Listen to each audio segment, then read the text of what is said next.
Cultura y Medio Ambiente. Este es el bloque final de esta jornada con la presentación del libro de Guillermo Núñez, Hombres Sonorenses, un estudio de género de 3 generaciones. Los invitamos a que pasen a sentarse. Las personas que están por ahí en el lobby pueden traerse su café para acá, su agua. Y porque estamos a punto de comenzar.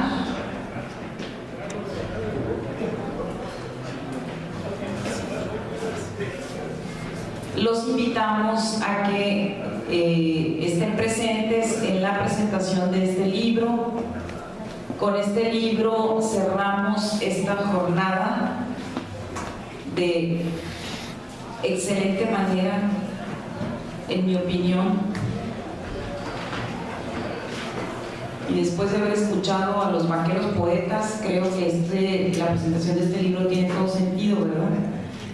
Entonces, pues se quedan ustedes con Guillermo Núñez y con su presentadora. Hará los comentarios la doctora Susana Pastrana. Buenas noches, adelante. Gracias, Reina. Buenas noches. Pues es para mí todo un honor presentar doctor Guillermo. Pues, ¿quién es Guillermo Núñez Noriega? He estado leyendo por bastante tiempo, digiriendo de una manera muy reflexiva acerca de lo que tu pluma, tu capacidad narrativa, como lo explicaba anteriormente, y sobre todo cuando se dice que se escribe se dejan pedazos de mundo, pedazos de esa espiritualidad, de esa alma. Y bien, este libro que habla o que versa sobre 3 generaciones, los hombres sonorenses de la Sierra de Sonora, y haces toda un estudio antropológico, etnográfico, que trata de cuáles son y cómo cambian las ideas, los valores, las actitudes y los comportamientos relacionados con el género, aquellos que la sociedad espera de los hombres y las mujeres, porque bien lo dices, el género no es un aspecto natural, es una creación social. Me interesa en específico que nos relates cómo es que surge esta idea de escribir este tan bello libro acerca de 3 generaciones y cómo se dan esos cambios en la vertiginosa composición social, en una estructura social que va debatiéndose con aspectos económicos, políticos, sociales y culturales. Bueno, no conocía el formato de la presentación. Gracias, Susana. Gracias a ustedes por quedarse aquí y preferirme por encima de Lalo Mora y de Lorenzo Monteclaro, que están por allí. ¡Ah, espérate, Ricardo! Y para platicarles, para platicarles del libro, este libro surge porque pues hay un interés de explicarme a mí mismo. Yo creo que todos los libros tienen esa dimensión personal. Michel Foucault lo dice de una manera mucho más sofisticada, dice la importancia de crear, o la necesidad de crear una antología crítica de nosotros mismos. ¿De dónde venimos? Es decir, ¿cuáles son esas coordenadas ideológicas, esos sistemas de valores, ideas que nos permiten ser lo que somos y no otra cosa, ¿no? Entonces, en ese sentido va esta investigación que culmina en este libro que se llama Hombres Sonorenses, un estudio de género de 3 generaciones. 3 generaciones,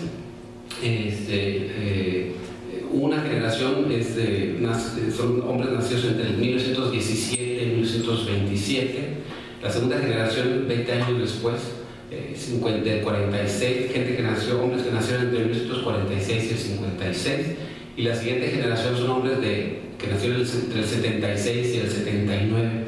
La idea de hacer estos cortes generacionales es poder marcar con claridad, o que se pueda apreciar con claridad lo que caracteriza a cada una de las generaciones en términos de lo que para ellos significa ser hombre, sus relaciones de pareja, sus experiencias de noviazgo, su vida sexual, su relación con los hijos, lo que significa ser padre, ser esposo, lo que le da contenido a su identidad masculina, a su sentido de ser hombre, y una serie de temas que voy abordando en el libro. Y creo que esta metodología nos permitió apreciar cómo se han ido transformando, cómo nos hemos ido transformando los hombres en Sonora. Y ese es el objetivo de la investigación. Bien, muchas gracias.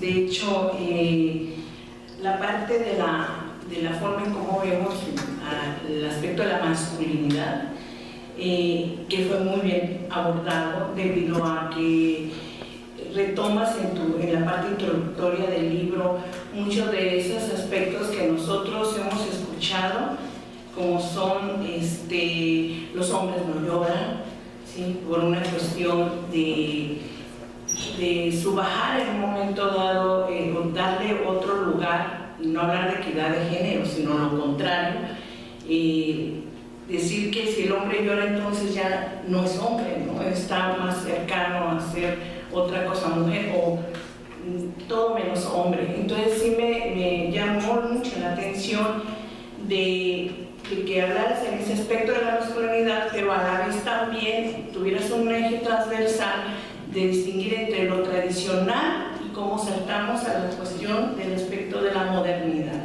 ¿sí?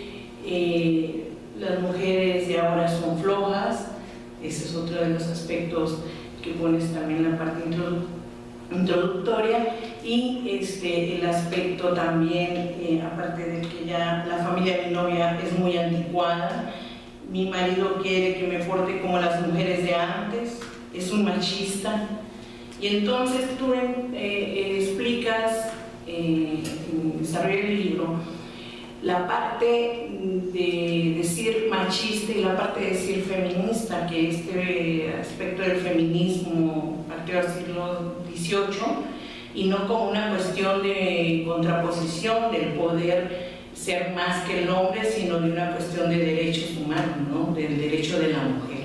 ¿Es así, verdad? Bueno, sí, más o menos. En realidad lo que me estás mencionando es una parte introductoria que lo que trato de mostrar es que los temas estos, la gente los comenta día a día. La gente suele usar frases como mi marido parece como los hombres de antes, es de antes, las mujeres de ahora son muy flojas, dicen las señoras, en fin. Son anécdotas que yo recopilo para mostrar esa sensación que tiene la gente de que hay un antes y un después, de que las cosas están cambiando también a nivel del género. Y es, digamos, como la parte introductoria para referirme a cómo la gente tiene una noción de la transformación de las formas de ser hombre y de ser mujer. ¿Cómo lo explico yo esto? Bueno, lo vinculo con muchos procesos económicos, la transformación, por ejemplo, de una agricultura de autosubsistencia en la Sierra de Sonora a otra para el mercado regional, luego para la exportación, cambios que tienen que ver con la transformación de la vida doméstica, la introducción del agua potable, de la energía eléctrica, del drenaje, etcétera, que van cambiando también las labores que se realizan en el hogar. En la medida en que se van dando esos procesos modernizadores, ese telón de fondo de estas historias, también se van transformando las ocupaciones de hombres y mujeres, el tiempo que se le dedica, las labores que tienen que hacer los niños y las niñas, que tienen más tiempo, por ejemplo, para ir a la escuela o para jugar, etc. En general, lo que yo digo es, lo que trato de decir aquí es que nos vamos moviendo. Me interesa ver qué tan tradicionales somos o qué tan modernos somos en Sonora en relación a cuestiones de género. Y por supuesto que hay una serie de principios guía para poder hacer esta evaluación. Es decir, qué tanto hemos avanzado, por ejemplo, en el reconocimiento del placer como fin válido de la sexualidad en general, de hombres y mujeres. Y no solamente pensar que el fin de la sexualidad es tener hijos, la reproducción, como decía la primera generación, por ejemplo. Qué tanto hemos avanzado en las nociones de equidad entre hombres y mujeres, la participación de los hombres en el trabajo doméstico, qué tanto hay segregación entre hombres y mujeres en cuanto a ocupaciones y el espacio público y privado, y qué tanto ha cambiado también, por ejemplo, la vida reproductiva, hombres y mujeres, qué tanto ha cambiado nuestra noción de paternidad, nuestra relación con los hijos. en fin, todos esos elementos, ¿no?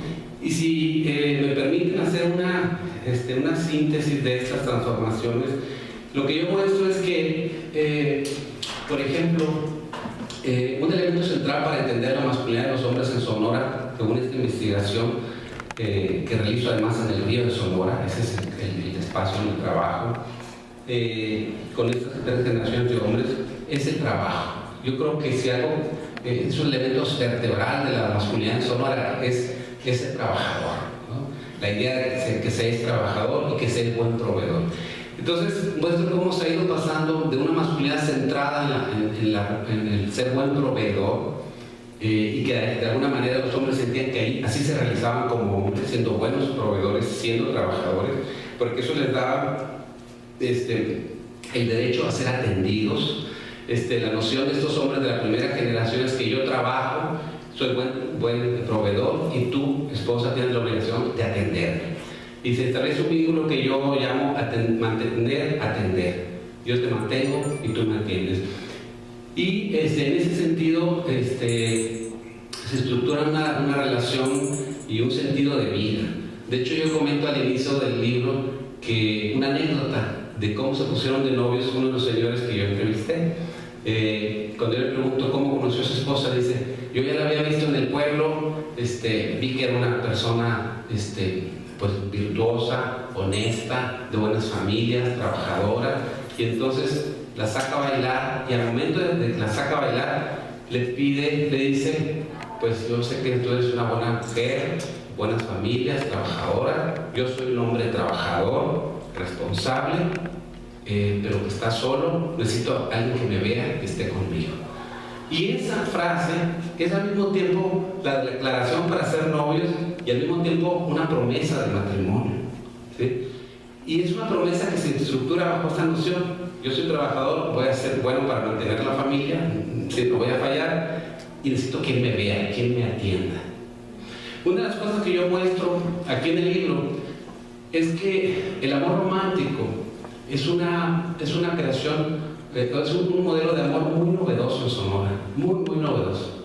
Que yo hace rato comentaba la anécdota de mi nana, ¿no? De mi abuela. Ella fue también la primera generación que yo alcanzo a ubicar que conoce el discurso del amor romántico. Es la generación que alcanza a leer libros prohibidos, les puedo decir, El Conde de Montecristo, La Dama del Escamel, libros que llegaban además, en el caso de la región esta del Río Sonora, o de Cananea, o de Douglas, ¿no? Pero que no toda esa generación, de hecho ninguna de las personas que yo entrevisté de esa primera generación se casa bajo la noción del amor romántico. De hecho, no se casan enamorados. Es la generación que nace despuesito de la Revolución Mexicana, aunque ya sobre todo gente de la clase alta, tenía una noción de amor romántico. Sobre todo en las clases medias altas, donde algunas parejas se llegan a casar enamoradas, el resto no se casan enamoradas. Es otra la razón del matrimonio. La razón del matrimonio es tener hijos, es acompañarse en la vida, porque esa es la ley de la vida, porque es la ley de Dios, porque no hay que estar solos, ¿sí?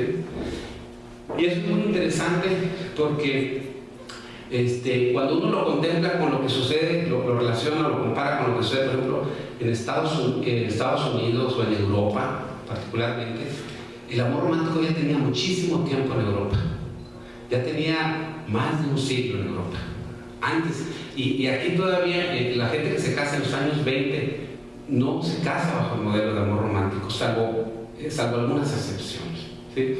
Sin embargo, la siguiente generación, que es la generación que nace en los 40, 50, y ya algunos que nacieron en los 30, ya se casan a partir de la noción del enamoramiento y bajo la idealización del amor romántico.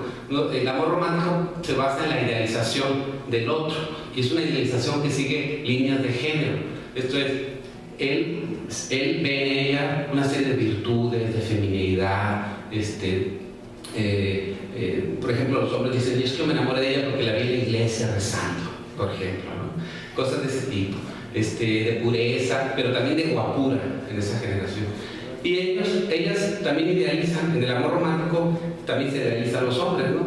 De ser fuertes, en control de sí mismos, capaces de proteger y demás.